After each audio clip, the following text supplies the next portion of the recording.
పరిశుద్ధ గ్రంథంలో నుంచి కొన్ని మాటలు మనం ధ్యానం చేస్తాం. సామెతల గ్రంథం 7వ అధ్యాయం. సామెతల గ్రంథం 7వ అధ్యాయము 7వ వాక్యాన్ని మనం చదువుకున్నాం. జ్ఞానం లేని వారి మధ్యను, యవనుల మధ్యను, బుద్ధి లేని పడుచువాడొక్కడు నాకు కనబడేను. చూడండి, అక్కడ స్టార్టింగ్లోనే ఒక చక్కటి మాట రాయబడింది. జ్ఞానం లేని వారి మధ్యను, యవనస్తుల మధ్యలో ఒక పొడుచువాడు నాకు కనపడను అని ఉండగా, ఎవరెవరి మధ్యలో ఉన్నాడంట? చదవండి. జ్ఞానం లేని వారి మధ్యను, జ్ఞానము లేని వారి మధ్యలో. మీరు వినాలి. జ్ఞానం అంటే ఈ లోకంలో బాగా చదువుకొని డిగ్రీలు, పీజీలు, పిహెచ్డీలు చేసిన ఆ జ్ఞానం కాదు ఇక్కడ మాట్లాడుతూ ఉండేది. ఆ జ్ఞానము అక్షరం చదువు ఆత్మ రక్షించడం అని బైబిల్లో రాయబడింది. ఈ అక్షరం అంతా కూడా మన ఆత్మకు సంబంధించింది కాదు, మన పొట్టకుట్టి కోసం సంబంధించింది. మనం బ్రతకడానికి చదువు అంతే. ఓకే. జ్ఞానము అంటే యేసు స్వామి. జ్ఞానము లేని వారి మధ్యలో ఉన్నాడు. ఎవరి మధ్యలో? జ్ఞానం లేని వారి మధ్యలో ఉన్నాడు. జ్ఞానం లేని వారి మధ్యలో ఉన్నాడు. మీరు చూడండి, మామూలుగా కూడా ఈ లోకస్తులు అజ్ఞానంగా బాగా చదువుకొని బాగా మంచి మంచి చదువులు చదివి గొప్ప గొప్ప చదువులు చదువుకున్న వాళ్ళంతా కూడా వాళ్ళు ఏం చేస్తారంటే లోకంలో తిరుగుతూ ఉంటారు. ఈ పడుచు వాడు ఒకడు ఉన్నాడు, అంటే యవనస్తుల మధ్యలో. ఈ యవనస్తుల మధ్యలో, జ్ఞానం లేని వారి మధ్యలో ఈ అబ్బాయి ఒక పడుచువాడు, యవనస్తుడు ఒకటి కనిపిస్తున్నాడు అక్కడ. ఈ రోజుల్లో మనం చూస్తే ఈ జ్ఞానం లేని వారి మధ్యలోనే మనం కూడా జీవిస్తూ ఉన్నాం, మనం కూడా బ్రతుకుతూ ఉన్నాం. ఈ జ్ఞానం కావాలి. దేవుని యొక్క జ్ఞానం మనకు అవసరమైంది. దేవుని యొక్క జ్ఞానంతో మనం ఉంటే, ఎవరైతే దేవుడు లేకుండా ఉంటాడో, ఎవరైతే దేవుని యొక్క భయభక్తులు కలిగి లేకుండా ఉంటాడో వాళ్ళకు జ్ఞానం అనేది ఉండదు. మీరు చూడండి, కావాలంటే ఈ లోపల బాగా చదువుకున్నప్పుడు సంస్కారం ఉంటారే కానీ వాళ్ళకు సంస్కారం అనేదే ఉండదు. బాగా చదువుకుంటాడు, తండ్రిగా పెద్దగా చిన్నగా ఏం సంస్కారం లేని వాళ్ళు. ఈ జ్ఞానము మామూలుగా తల్లిని ఎంత మాట అంటే అంత మాట మాట్లాడతారు, తండ్రిని ఎంత మాట మాట్లాడితే అంత మాట మాట్లాడతారు, భార్యను, భర్తను, పిల్లలని విలువ లేకుండా, ఇరుగు పొరుగుని విలువ లేకుండా మాట్లాడుతూ ఉంటారు. వీరికంతా ఏం లేదు, జ్ఞానం లేని వాళ్ళు. నిన్ను వలె నీ పొరుగు వారిని ప్రేమించు అని ప్రధానమైన ఆజ్ఞ అంటారు. ఏమాజ్ఞమా? ప్రధానమైన ఆజ్ఞ. ఇప్పుడు నిజంగానే జ్ఞానవంతులైతే మనం అనేకులను గౌరవిస్తాం, అనేకులు ఎదుటి వాళ్ళని గౌరవిస్తాం, ఎదుటి వాళ్ళకు మనము గౌరవం చూపిస్తాం. ఈ జ్ఞానం లేని వాళ్ళు, అజ్ఞానంలో ఉండే వాళ్ళు ఎవరు గౌరవించరు. మా డబ్బులు ఏంది, మా పలుకుబడి ఏంది, మా ఉద్యోగం ఏంది, మా చదువు ఏంది అని గర్విస్తూ ఉంటారు. లోకంలో ఈ జ్ఞానం లేని వారి మధ్యలో, యవనస్తుల మధ్యలో ఈ యవనుడు ఒకడు ఉన్నాడు, ఈ పొడుచువాడు ఉన్నాడు. ఎవరి మధ్యలో ఉన్నారు? జ్ఞానం లేని వారి మధ్యలో, జ్ఞానం లేని వారి మధ్యలో, యవనుల మధ్యలో, యవ్వనస్తుల మధ్యలో. బుద్ధి లేని పడుచువాడు ఒక్కడు. వాడికి ఏం లేదంట? బుద్ధి లేదంట. ఏం లేదమ్మా? ఇంకొంతమంది ఏం లేదు, జ్ఞానం లేదు. ఇంకొంతమంది యవ్వనస్తులు, వీరికి ఏం లేదు, బుద్ధి లేదు. మీరు చూస్తే లోకంలో ఈ యవనస్తులందరూ కూడా బుద్ధి లేని వాళ్ళనే కొంతమంది ప్రవర్తిస్తూ ఉంటారు. వాళ్ళకు సరైన బుద్ధి దేవుడు ఇవ్వాలి. కొంతమందికి జ్ఞానం ఉండదు, ఇంకొంతమందికి యవ్వన వయసు ఉంటుంది కానీ బుద్ధి ఉండదు. వీడికి ఏం లేదు, బుద్ధి లేదు. బుద్ధి లేని యవనస్తుడు లేడు. బుద్ధి లేని యవనస్తుడు, యవనస్తురాలు అనుకున్నాం. ఈ బుద్ధి లేని వాళ్ళంతా కూడా దేవుని వాక్యానికి లోబడు, దేవుని మాటకు లోబడు. వాడేం చేస్తున్నాడు? యవ్వనస్తుడు, పొడుచువాడు, బుద్ధి లేని వాళ్ళు, వాళ్ళకు జ్ఞానం లేని వాళ్ళు అక్కడ లేదు. ఇప్పుడు ఇలాంటి వారి మధ్యలో మనం బ్రతుకుతున్నాం. మనం ఇప్పుడు బ్రతకాలి. ఎట్లా బ్రతకాలంటే జ్ఞానం కలిగి బ్రతకాలి, బుద్ధి కలిగి బ్రతకాలి. ఏమేమి ఉండాలి మనకి? జ్ఞానం కలిగి బ్రతకాలి, బుద్ధి కలిగి బ్రతకాలి. ఎప్పుడైతే మనం ఈ రెండు కలిగి మనం బ్రతుకుతామో అప్పుడు నిజంగా మనం దేవుని యందు భయభక్తులు కలిగి జీవిస్తూ ఉంటాం. వాక్యంలో అలాగే చెబుతుంది. వాడిని ఏం చూస్తున్నాడు? ఈ పడుచు వాడిని చూస్తున్నాడు. చూస్తూ ఉంటే అక్కడ ఏం జరుగుతుంది? చదవండి మాట. ప్రొద్దుకురికిన తరువాత చిమ్మ చీకటి గల రాత్రి వేళ వాడు జారస్త్రీ సందు దగ్గరనున్న వీధులలో తిరుగుచుండెను. వాడు ఎక్కడ తిరుగుతున్నాడు? వాడికి చూడండి, వాడికి మామూలుగా కూడా యవనస్తులు ఎక్కడ ఉండాలంటే వాళ్ళు ఉండాల్సిన బౌండరీస్లోనే వాళ్ళు ఉండాలి, వాళ్ళు ఉండాల్సిన స్థలాల్లోనే వాళ్ళు ఉండాలి. ఒకటి, వాడు ఎక్కడ ఉన్నాడంటే జ్ఞానం లేని వాడి మధ్యలో ఉన్నాడు. రెండు, యవనస్తుల మధ్యలో ఉన్నాడు. మూడు వాడికి బుద్ధి లేదు. వానికి ఈ బుద్ధి లేని వాళ్ళంతా కూడా ఎక్కడెక్కడ తిరుగుతారంటే చీకట్లో తిరుగుతూ ఉంటారు. ఎక్కడ తిరుగుతారంటే చీకట్లో తిరుగుతూ ఉంటారు. ఆ చీకట్లో కూడా ఎవరు అక్కడ తిరుగుతూ ఉంటారంటే వేశ్యలు తిరిగే ప్రదేశాలు. ఎవరు తిరిగే ప్రదేశాలు అంటే వేశ్యలు తిరిగే ప్రదేశాలు. ఈ రోజుల్లో దేవుని గుడిలో తిరగలేరు, దేవుని సన్నిధిలో ఎవరు ఉండరు. ఈ లోకంలో ఈ చీకట్లో తిరిగే వాళ్ళు చాలా మంది అయిపోయారు. చూడండి, చీకట్లో చుట్టూరయ్యారు. చీకట్లో తిరిగే వాళ్ళు ఇదంతా కూడా. వాళ్ళు వేషలో తిరిగే సందుల్లో బంధువుల్లో తిరిగేవాళ్ళు. వాళ్ళు ఒక చోట ఉండరు. వాడెవడాడు? పడుచువాడు. వాడు ఎవరి మధ్యలో ఉన్నాడు? యవనస్తుల మధ్యలో ఉన్నాడు. వాడు జ్ఞానం లేని వాడి మధ్యలో ఉన్నాడు. ఈ రోజుల్లో దేవునికి ప్రేమ వల్ల మనం ఎవరి మధ్యలో ఉన్నామో తెలుసుకోవాలి. ఫస్ట్. రెండు, మనము ఎక్కడ తిరుగుతున్నామో జాగ్రత్తగా చూసుకోవాలి.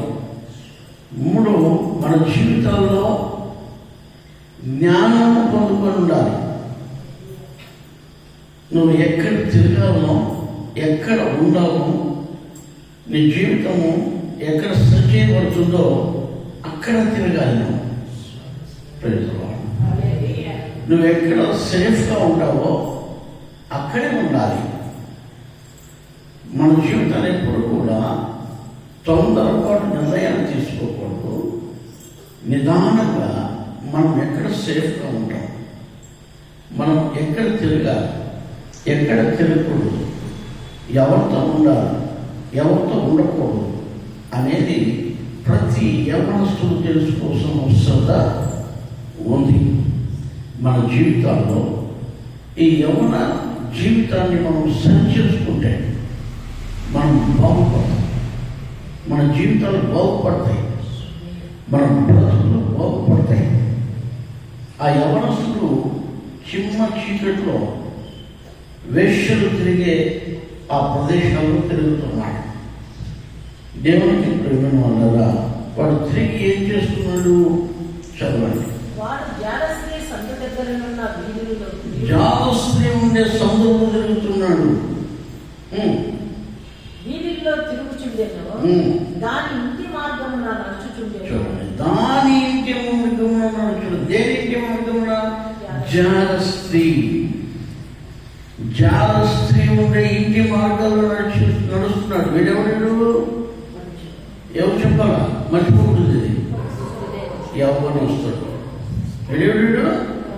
యవ్వనస్తుడు, బుద్ధి లేనివాడు. వాడు చీకట్లో తిరుగుతున్నాడు, జాలస్త్రీ సముద్రంలో తిరుగుతున్నాడు, జాలస్త్రీ ఇంత దగ్గర తిరుగుతున్నాడు.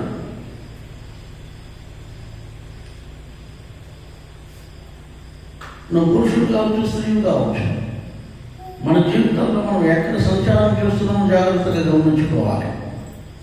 మనం ఉండే ఏరియాలో ఫస్ట్ మనం ఏ ప్రాంతంలో ఉన్నాం, ఎవరి మధ్యలో ఉన్నాం, ఇది అవసరమైంది. ఇది అవసరమైంది. వీడు చివరికి ఎక్కడికి వెళ్తున్నాడంటే జాలస్త్రీ ఉండే ఇంటి దగ్గరికి వెళ్తున్నాడు. వీడు పక్షవాడు, యవ్వనస్తుడు. ఈ జాలస్త్రీ ఉండే ఇళ్ళ దగ్గరికి వెళ్తున్నాడు.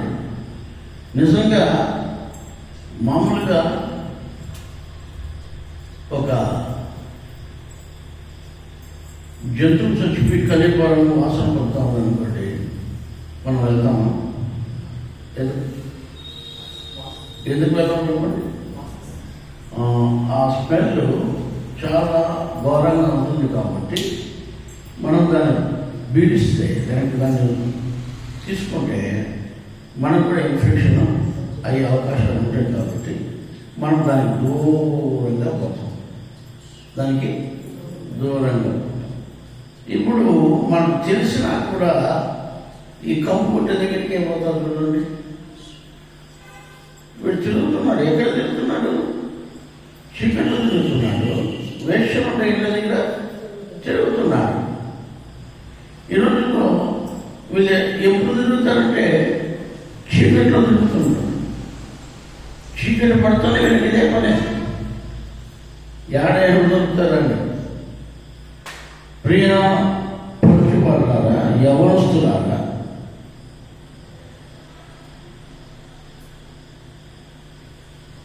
మీ జీవితాల్లో మీరు తిరిగే చోటు చాలా ఇంపార్టెంట్. అంతకంటే ముందు మీ సహవాసం చాలా విలువైంది. మీరు ఎవరి మధ్యలో ఉన్నాం? జ్ఞానం లేని వారి మధ్యలో ఉన్నారా? రెండవది, చీకట్లో తిరుగుతున్నారా? మూడవది, మీకు బుద్ధి ఉందా? ఇవన్నీ కూడా మనం పరీక్షించుకుంటూ ఉండాలి. వీడు ఎప్పుడు కూడా వీడి చీకట్లో ఆ వేశ్యకి కట్టి వెళ్తున్నాడు. వెళితే ఏం జరుగుతుంది? చదవండి మాటని. అంతటా వేశ్యము దేశకునిన కపటము గల స్త్రీ ఒకటి వారిని ఎదుర్కొన వచ్చే. కపటము కలిగిన స్త్రీ. ఏం కలిగిన స్త్రీ? కపటము కలిగిన స్త్రీ. ఈ కపటము కలిగిన స్త్రీలందరూ, ఈ వేశ్యలందరూ కూడా వాళ్ళ డ్రెస్సింగ్ స్టైల్ చూస్తే సెక్సీగా ఉంటారు. అంటే ఎదుటి వాళ్ళని రెచ్చగొట్టేవాళ్ళుగా ఉంటారు. వాళ్ళ బట్టలు ఎందుకు ఎవరొస్తారు, వీడు తప్పుడే, అమ్మా వీడికి బుద్ధి లేదు, అయ్యా వీడికి జ్ఞానం లేదు, వీడు చీకట్లో తిరుగుతున్నాడు. కానీ నిజంగానే అక్కడ ఒక మంచి స్త్రీ ఉంటే వాడిని సరైన మార్గంలో నడిపించేది. ఇప్పుడు ఆ స్త్రీ ఎవరంటే వేశ్య. ఈ వేశ్యలందరూ కూడా ఎలాంటి అలంకరణతో ఉంటారంటే వాళ్ళు శరీరాలు కనపడేట్లుగా, లేకపోతే చూస్తూనే మనుషులు వాళ్ళ మీద కోరిక పుట్టేట్లుగా ఉంటారు. అలాంటి జీవితాల దగ్గరికి మనం వెళ్ళకూడదు. యవ్వన కాలంలో అలాంటి బ్రతుకుల దగ్గరికి మనం వెళ్ళకూడదు. జాగ్రత్తగా ఉండాలి, జీవితాలను సరి చేసుకోవాలి. వాళ్ళ దగ్గర చీకట్లోనే ఉంటారు వాళ్ళు. ఎవడు తెలివి లేనివాడు వస్తాడో, ఎవడు బుద్ధి లేనివాడు వస్తాడో, ఎవడు జ్ఞానం లేని వస్తాడో అని వాళ్ళు చీకట్లో తిరుగుతూ ఉంటారు. వాళ్ళ ఇల్లు చీకట్లోనే చేసుకుంటారు. అంటే వేషలు ఎప్పుడు కూడా పొగలో బయట రావడం, బాగా అలంకరించుకొని రాత్రుల్లో బయలుదేరుతారు. రాత్రుల్లో వాళ్ళు వేటాడతారు. వాళ్ళు వేటంతా కూడా రాత్రుల్లో వేట. నిజంగా మన జీవితాల్లో అలాంటి స్త్రీల దగ్గరికి కానీ, అలాంటి పురుషుల దగ్గరికి కానీ మనం వెళ్ళకూడదు. అలాంటి వాళ్ళ దగ్గరికి చూడకూడదు. కొంతమంది చూడండి, పదే పదే వాళ్ళు చూస్తూ ఉంటారు, ఎరువు చూస్తూ ఉంటారు. ఆడపిల్లలు ఏం చేస్తారంటే మగవాళ్ళు చూస్తూ ఉంటారు, వాడు చూడకపోయినా వాడు. ఎందుకంటే నువ్వు వంకర బుద్ధి, అదే వంకర బుద్ధి ఉంది. మీరు బుద్ధి లేని వాళ్ళు వాడిని చూడాల్సిన అవసరం ఏముంది నీకు, ఆమెను చూడాల్సిన అవసరం ఏముంది నీకు. నీ పని నువ్వు చూసుకుని నోరు మూసుకొని మన పని మనం చేసుకుంటా ఉంటే ఏమన్నా ఉండదు కదా. అదే పని చూసుకోండి, లేకపోతే కిటికీలో చూసుకోండి, లేకపోతే సందులో చూసుకోండి, బంధువులు చూసుకోండి. అంటే ఏంటి, వీళ్ళందరూ కూడా వేశ్యలకు సంబంధించిన వారు పురుషుడు కావచ్చు, ఒక స్త్రీ కావచ్చు. వీళ్ళందరూ కూడా వేశ్యల సహవాసం కలిగిన వారై, వేశ్యల బుద్ధి కలిగిన వారై జీవిస్తూ ఉంటారు, వేషాలు వేస్తూ.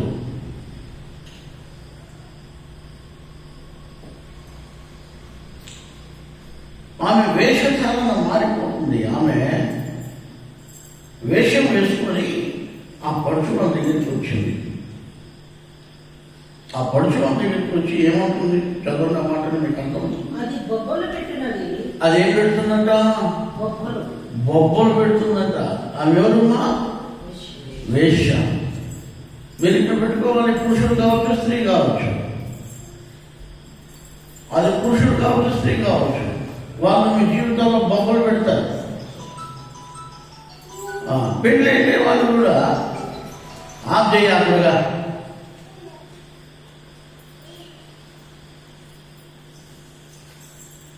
పెళ్ళి అయితే వాళ్ళు కూడా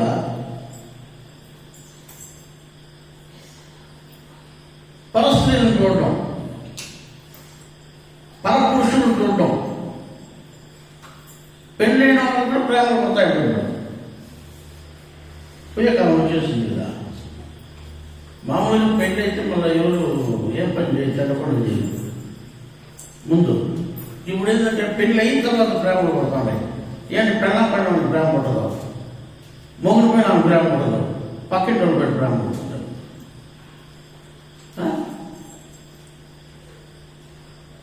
వీళ్ళందరూ ఎవరండి, వేశ్యలు.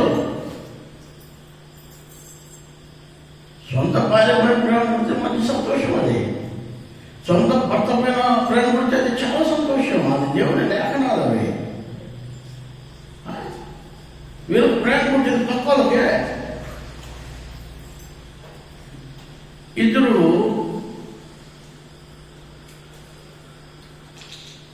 ఒక స్త్రీ ఒక పురుషుడు ఒక ఆఫీసులో పనిచేస్తున్నారు.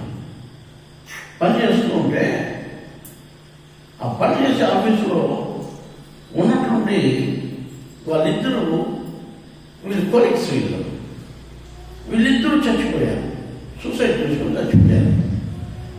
ఎందుకు చచ్చిపోయారు? పోలీసు వాళ్ళు ఎంక్వైరీకి వచ్చారు. పోలీసులు ఎంక్వైరీకి వచ్చి పోలీసులు చేసి వేరే వేరే చోట్ల చచ్చిపోయారు. ఆమె ఒకటి చచ్చిపోయింది, ఈయన ఒకటి చచ్చిపోయాడు. సరే ఎట్లా అని చూసి ఆ పురుషుని వాళ్ళకి పోయి అడిగారు, ఏమ్మా నీ భర్త ఎందుకు చచ్చిపోయాడమ్మా, ఏమమ్మా నీ కొడుకు ఎందుకు చచ్చిపోయాడు, ఇట్లా నువ్వు ఇట్లా ఎందుకు, అసలు ఏం కారణాలంటే, అయ్యా ఒక లెటరు రాసి పెట్టి చచ్చిపోయాడు ఆయన అని ఇచ్చారు.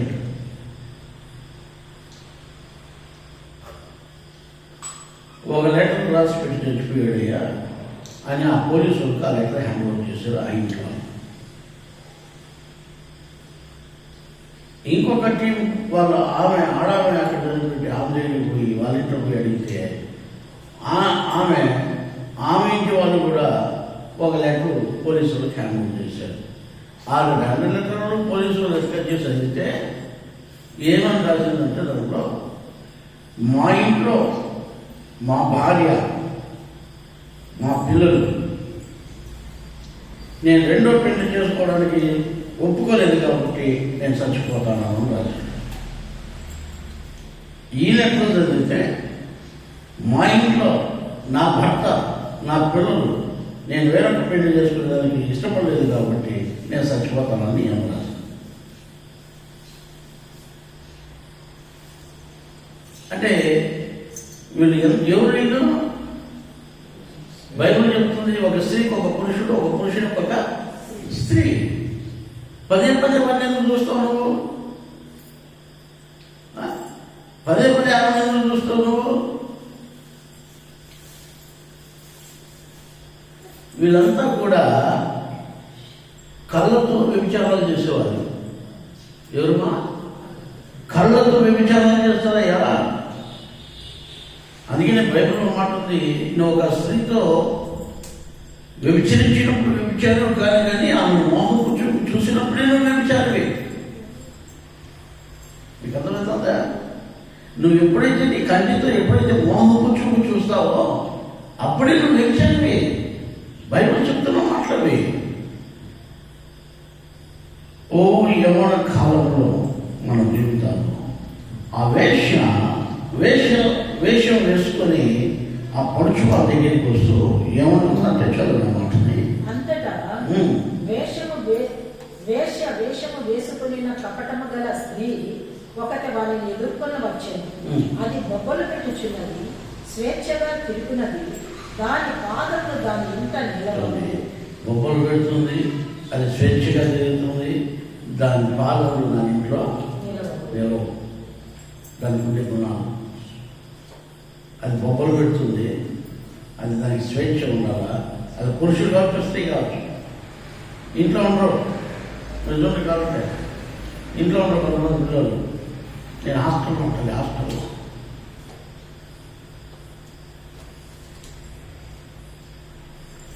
వేరుండగోరువాడు స్వేచ్ఛానుసారంగా తిరగకోరినవాడు. వేరుండగోరువాడు బయటవాడు మాట్లాడి, వేరుండగోరువాడు స్వేచ్ఛానుసారంగా తిరగకోరినవాడు. వాడింట్లో వాడి కాళ్ళు వాళ్ళ ఇంట్లో ఉండవు. వాళ్ళకి స్వేచ్ఛ కావాలి. ఎక్కడ తిరగాలంటే అక్కడ తిరగాలి, ఏం చేయాలో చేయాలి, ఏం చేయాలో చేయాలి. కాబట్టి ఈ తెలివి లేని బుద్ధి లేని పొడుచువాడు ఈమె కంటపడుతున్నాడు. మన జీవితాల్లో అది బొబ్బలు పెడుతుంది, అది చాలా నాశనం చేస్తుంది. చాలా మాటనే ఉన్నాయి. ఒకప్పుడు ఇంటి ఎదుటను, ఒకప్పుడు సంత వీధుల్లోనూ అది ఉండును, ప్రతి సందు దగ్గరను అది పొంచి ఉండును, అది వారిని పట్టుకొని ముద్దు పెట్టుకును. వారిని పట్టుకొని ఏం చేస్తుందంట? ముద్దు పెట్టుకుంటుందంట. వాడిని పట్టుకొని ముందు పెడుతున్నాను. ఇంకా పనికి మాలిన ముఖము ఆ. పెట్టుకుని ఇట్లా నేను ఉమ్. సమాధాన బలులు నేను అర్పింపవలసి ఉంటేనే ఉమ్. నేను నా మొక్కుబలు చెల్లించి ఉన్నాను. ఉమ్. కాబట్టి నేను నిన్ను కలుసుకొనవలనని రాగా నిన్ను ఎదుర్కొనవలనని బయలుదేరగా నీవే కట్టబడితివి.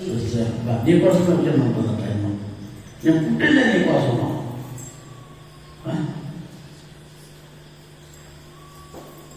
ఇది నాకు నువ్వు నీకు నేను ఈ డైలాగ్ అవన్నీ కాదు. నీకోసమే నేను బయలుదేరాడు, నీకోసమే వచ్చి ఉంటుంది. వేశ్య పనికిరాని మొహం పెట్టుకొని ఆ సామెతలు 6:32 చదవండి. సామెతలు 6:32 వాక్యం. 6:32 త్వరగా ఎక్కడ ఉంటారు? జాగ్రత్తము జరిగించేవారు బుద్ధిశూన్యుడు అంట. జాగ్రత్తము జరిగించేవాడు బుద్ధిశూన్యుడు అంటే వాడికి బుద్ధి లేదు. వాడికి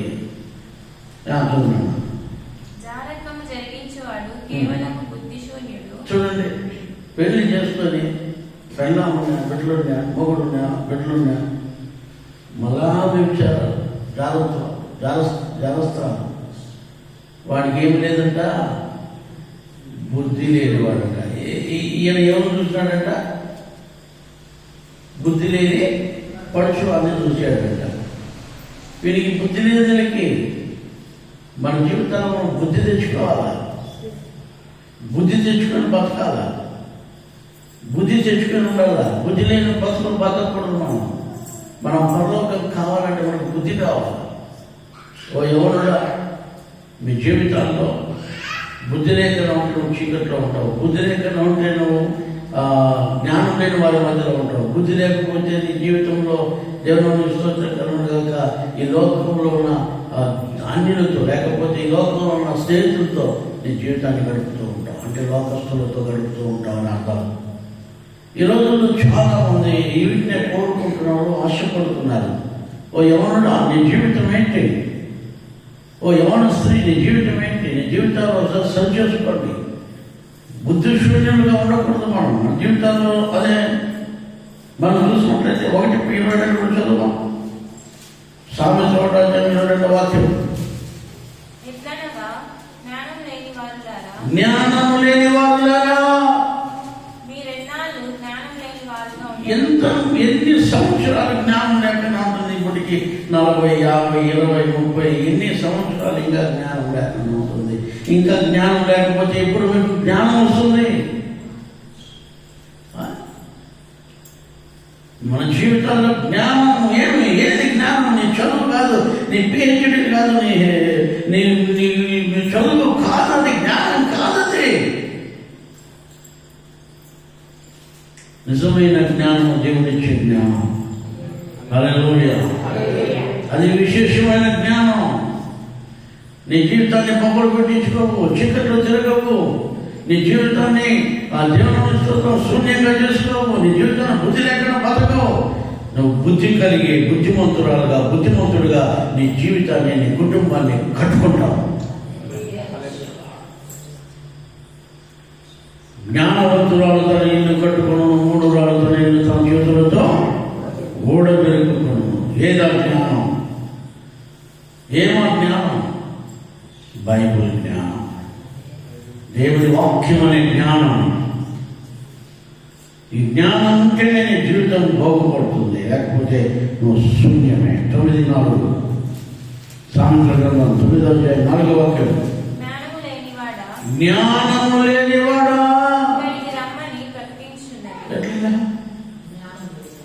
ఓ జ్ఞానం లేని వాళ్ళరా,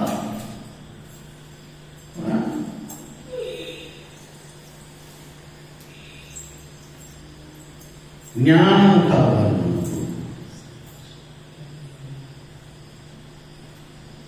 ఒకటి 22 చెప్తాడు. జ్ఞానం లేని వాళ్ళారా మీరు ఎన్నాళ్ళు జ్ఞానం లేకుండా ఉండాలనుకుంటారు. మాకు జ్ఞానం గుడియా అయ్యి వదులుతారే. మీరేదో చెప్తారు అడిగిపోతే ఆడికి పోకూడదు, వీటికి పోకూడదు, అవి చేయకూడదు, ఇవి చేయకూడదు, అబద్ధాలు చెప్పకూడదు, వ్యభిచారం చేయకూడదు, దొంగతనం చేయకూడదు. ఇట్లాంటి ఉంటుందా? ఏంటో అట్లాంటి నేర్పించదా? ఇట్లాంటి గుడి రావు మాకు గుడి ఏ గుడి ఇట్లాంటి చెప్తే నచ్చదమ్మా. ఆ పాట ఇంకేం పండుగ మతబోధ చేస్తాడు అట్లా. వాళ్ళ మతంలో కలుపుకునే దానికి మతబాధ చేస్తాడు ఏది మేము చెప్పేది ఇవైతే ఇది మతమ్మా. బుద్ధి తెచ్చుకుంటారు నాయన, బుద్ధిగా బతుకుంటారు నాయన, చెడిపోతారు నాయన, మీ కుటుంబాలు పాడు చేసుకుంటారు నాయన, మీ జీవితాలు మీ కుటుంబాలు రోడ్డు పాలు చేసుకుంటారు నాయన అని దేవుడు బోధిస్తుంటే అది మతమా?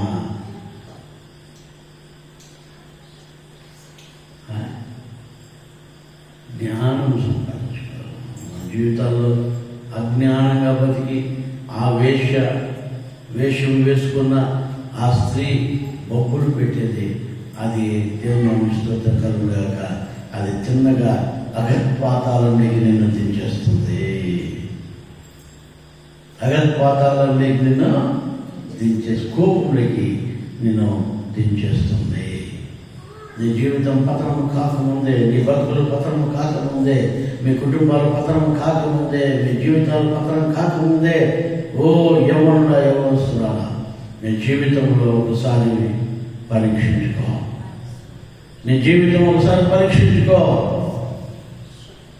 మీ కుటుంబాలు పాడు కాకనే, మీ బ్రతుకులు పాడు కాకనే మీ జీవితాన్ని మీరు సరిచేసుకోగలిగితే నిశ్చయముగా మీరు జ్ఞానవంతులుగా మారుతారు. జ్ఞానవంతురాలుగా గుణము కలిగిన స్త్రీ ఆమె ఇల్లు కట్టుకునింది, ఆమె ఇంటి వాడిని కట్టుకునింది, ఆమె కుటుంబాన్ని కట్టుకునింది. నేను ఈరోజు మీకు చెప్తున్నాను, దేవునికి స్తోత్రం కలుగుగాక. మన జీవితాల్లో కూడా మనము సరిగ్గా బ్రతకాలి. 4వ వాక్యం, జ్ఞానము లేని వారికి బుద్ధి కలిగించుటకును యవ్వనులకు తెలివియు వివేచనయు. ఆహా, ఈ సామెతలు ఎట్లాంటివి? యవ్వనస్తులకు బుద్ధి ఇచ్చేటివి, యవ్వనస్తులకు జ్ఞానం ఇచ్చేటివి, యవ్వనస్తులకు వివేచన ఇచ్చేది ఈ సామెతలు. మన జీవితంలో మనం మొట్టమొదటిగా నేర్చుకోవాల్సింది మన జీవితాలను మనం సరి చేసుకోవాలి. మన జీవితాలను మనం సరి చేసుకుంటే, మన బ్రతుకులను మనం సరి చేసుకుంటే నిశ్చయముగా మీకు జ్ఞానము బుద్ధి ఈ రాత్రి దేవుడు దయచేయగాక. విచక్షణ దేవుడు మీకు ఇచ్చే దేవుడై ఉంటున్నాడు. మీ జీవితాల్లో నెమ్మదిని దేవుడు ప్రసాదిస్తాడు. మీ జీవితంలో సమాధానాన్ని దేవుడు ఇస్తాడు. ఈ రోజుల్లో యవ్వనం ఉంది, వయసు ఉంది అని చక్కడిగా తిరుగుతూ వాళ్ళ జీవితాలను చిన్నగా పాతాళంలోకి దించుకుంటున్నాను.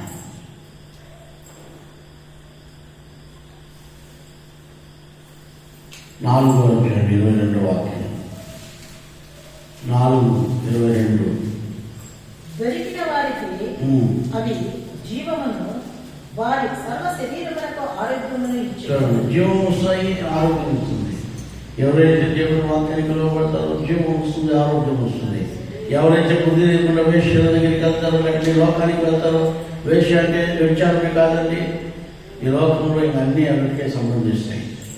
బుద్ధి లేని వాళ్ళకు, జ్ఞానం లేని వాళ్ళు, ఇలాంటి వాళ్ళందరికీ కూడా ఆ కోవకే చెందుతారు. 26వ గ్రంథంలో 4వ అధ్యాయం 4:22 కూడా చదవండి.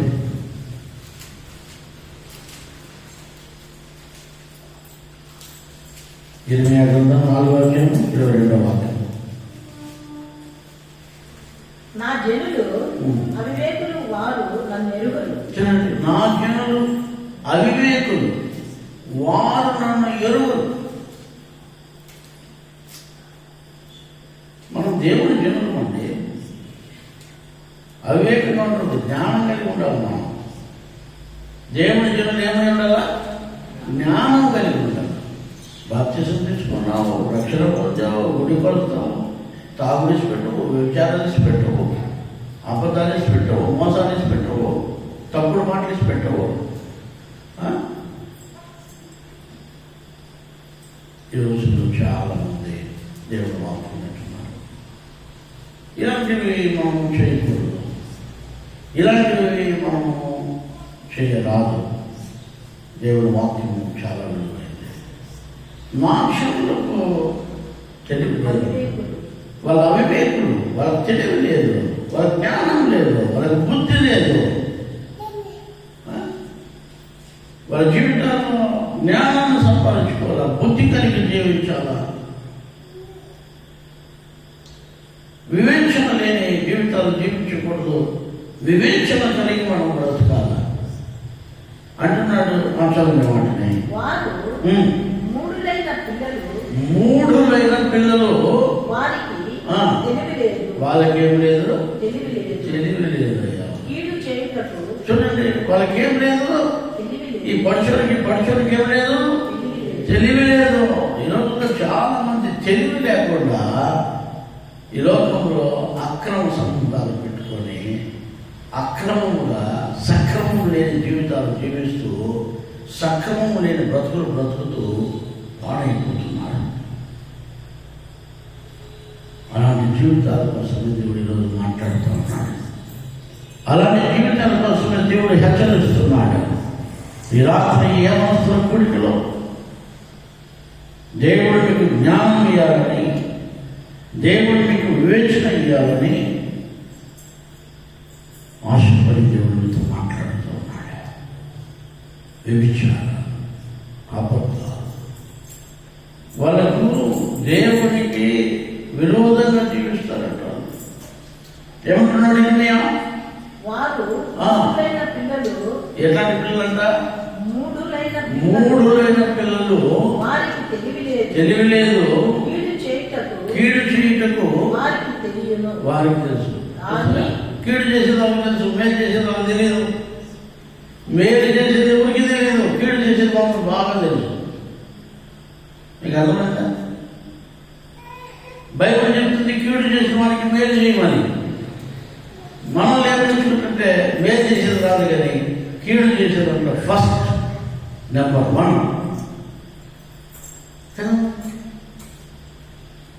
కీడు చేసిన వారికి మేలు చేయమని దేవుడు బైబిల్ చెప్తే మనల్ని కీడు చేయడానికి రెడీ అవుతారు.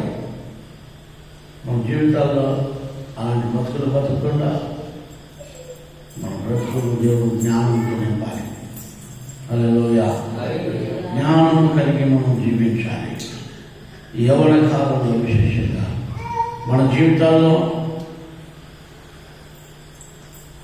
పిల్లలు అయి ఉన్నారు, పెద్దోళ్ళు అవుతారు, పెళ్ళిళ్ళు అవుతాయి, ఇంకా మళ్ళా ప్రేమలు, దోమలు, విచారాలు, త్రాగులు, కీడు చేసేది జనాలకు కీడు చేసేవారుగా మనము రాదు. అక్కడ దేవుడు ఖచ్చితంగా చెబుతున్నాడు. సామెతల గ్రంథం 27వ అధ్యాయము 12వ వాక్యం చదవమని ఒకసారి. 27:12. బుద్ధిమంతుడు అపాయం వచ్చేట చూసి దాక్కుంటాడు.